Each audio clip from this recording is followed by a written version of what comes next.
Times also shows the president trailing Joe Biden by an average of 9 points in 6 states he won in the last election.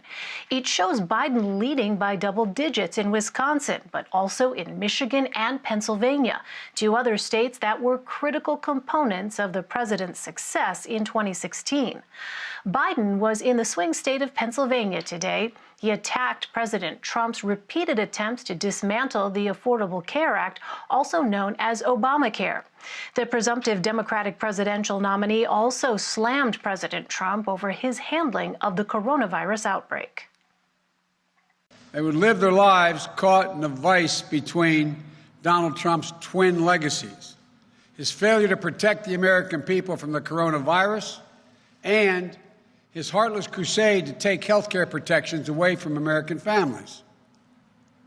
You know, I've called on Donald Trump many times to withdraw his lawsuit. Today, I'm renewing that call. Mr. President, drop the lawsuit. Stop trying to get rid of the Affordable Care Act. Stop taking away people's health care and their peace of mind. Now more than ever, stop trying to steal their peace of mind. Well, Donald Trump needs to stop caring about how he looks and start caring about what is happening to the rest of America. Amazingly, he still hasn't grasped the most basic fact of this crisis. To fix the economy, we have to get control over the virus. Say it again. To fix the economy, we have to get control over the virus. He's like a child who can't believe this has happened to him. All his whining and self-pity. Well, this pandemic didn't happen to him. It happened to all of us. And his job isn't to whine about it. His job is to do something about it, to lead. Liz Goodwin joins me now. She is the Deputy Bureau Chief for the Boston Globe's D.C. Bureau. Welcome to you, Liz. Thanks for joining us. What are some of the big takeaways from these recent polls? Yeah, I think what really blew me away about the New York Times poll of the battlegrounds is how much President Trump is struggling with white voters in particular. There really wasn't a lot of movement with non-white voters towards Biden or away from Trump. But it seems like the protests around George Floyd and criminal justice issues, civil rights issues, have really made a big impact on white voters and have sort of changed minds. And so you see him struggling, especially with younger voters under 35, college-educated white voters he's now losing in those states, which is pretty remarkable given where he was in 2016. So that really stuck out to me. And then, you know, obviously these are the states that he took into the White House, Wisconsin, Michigan, and he went there all the time. He had this message about bringing back the factories. He was very focused on these states and it paid off for him. And to be down 11 points in Wisconsin, I mean, that's a really rough road to hoe for the president. Yeah, I was struck by the exact same thing, Liz, specifically those numbers when you look a little closer at what you mentioned, those white college-educated voters where the movement seemed to be really among the biggest sort of swing, at least at this point in time. So let's talk about a contrast here between 2016 and this moment that we're in right now. So, of course, Hillary Clinton, as we all know, led in the polls ahead of the 2016 election. But how has the landscape changed now in 2020?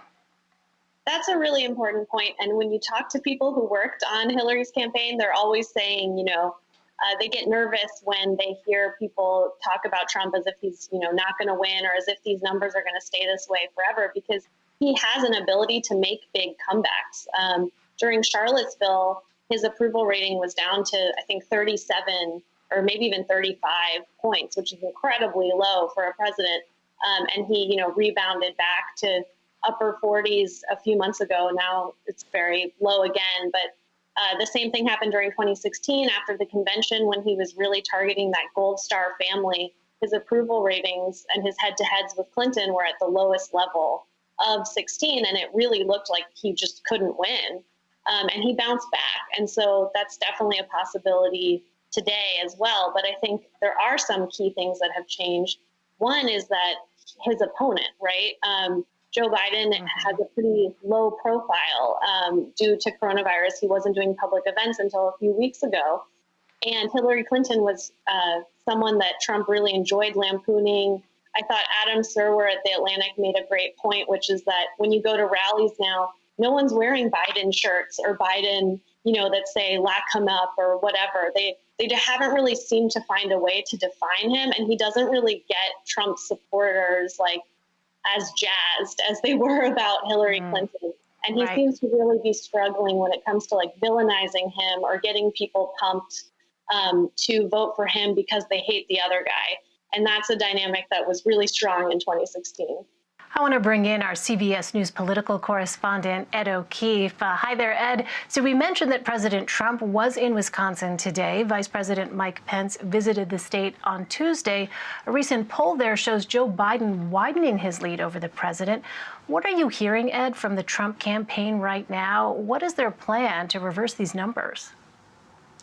Well, part of it is to show up. Their belief is that they can continue to put the president there in the state, and that somehow will help them regain the lead. But two polls now in the last 24 hours, and two of the best ones that could survey the Badger State, showing that the president is slipping further and further behind Biden in a state he absolutely would need in his column, most likely on election night, if you want to go back to 2016's map and try to match the coalition there that he won. If he loses Wisconsin, it's probably a good sign that he's losing other similar states of sort of the big six battlegrounds right now, and it could lead to a very bad night for the president. So, they have been putting him on the road and in specific states that they believe are critical to his reelection. Look at where he's been just in the last few weeks. Arizona, a key part of Maine, where they split their electoral votes by congressional districts. He went to the congressional district that he won in 2016. Today it's Wisconsin. He's been in Michigan. And it's because if he can't win those states again, it's lights out for him come November. Well, Liz, you have a recent piece in the Boston Globe that looks at the president's disconnect on the coronavirus and how that is playing into his election messaging. I say disconnect, quote unquote. What is the president's messaging when it comes to COVID-19? Yeah, so from the beginning, the president has really downplayed the threat of COVID-19. I think that's fair to say. He compared it to the seasonal flu for a long time until he sort of took a more serious tone on it when cases started multiplying. But even then, his administration has declared victory a lot of times as like tens and thousands of more people would die. But I think more recently, with the rally and kicking off his campaign, he really wanted a narrative that coronavirus was, on the way out. And so he went on Fox News. He said it's fading away even without a vaccine. And, and it sort of gives the impression that it's safe to come out to a big arena full of thousands of people. And the low attendance is, I think, a reflection that not everyone, even who is a supporter of Trump and likes the job he's doing, they're not ready to put themselves in that risk. And the pollster, Frank Luntz, points out that the president really hasn't taken a tone of, this is hard and a lot of people died and this is really sad and I'm trying to help you. And if you look around at governors, even ones that have had terrible outbreaks in their states and have made mistakes in their response to them, because they're able to kind of acknowledge that, take responsibility, speak to people's pain, their approval ratings have really been going up. And the only leader who seems to not be getting that bump right now is President Trump, which is obviously not good for his chances of reelection, as all this polling is showing. Right. And it's notable as well that there has not been one of these White House coronavirus task force briefings, even though the task force itself has continued to meet. Our viewers will recall that they were a regular occurrence and sometimes as long as 2.5 hours practically, where we would hear from public health officials. But clearly they've decided to change tack in an attempt to, as you say, Liz, shape the narrative. Ed, let me ask you about Joe Biden. He was in Pennsylvania today to talk about the Affordable Care Act. He also slammed President Trump on coronavirus testing. How does that play into his campaign strategy?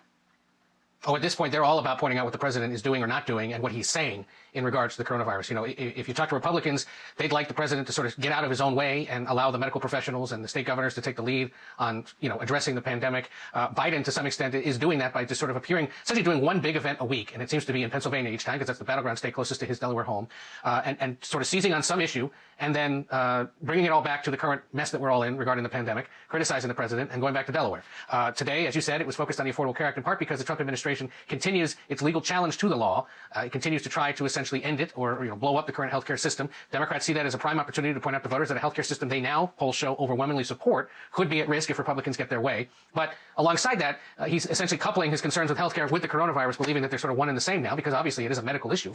And suggested again today sort of well-worn criticisms that he's been using over the last several weeks, that the president's in over his head. He tries to make it all about himself, and then highlighting it again what the president said over the weekend about slowing down testing. Whether it's a joke or not, Biden believes it's a sign that the president isn't taking things seriously. Notably, he went to a part of Pennsylvania that Donald Trump won by 20 points in 2016. He may not win the Lancaster area, but polling right now shows that Biden would win the state of Pennsylvania. All right, that is interesting. Ed O'Keefe and Liz Goodwin, great to have your insight. Thank you very much. I've got three really important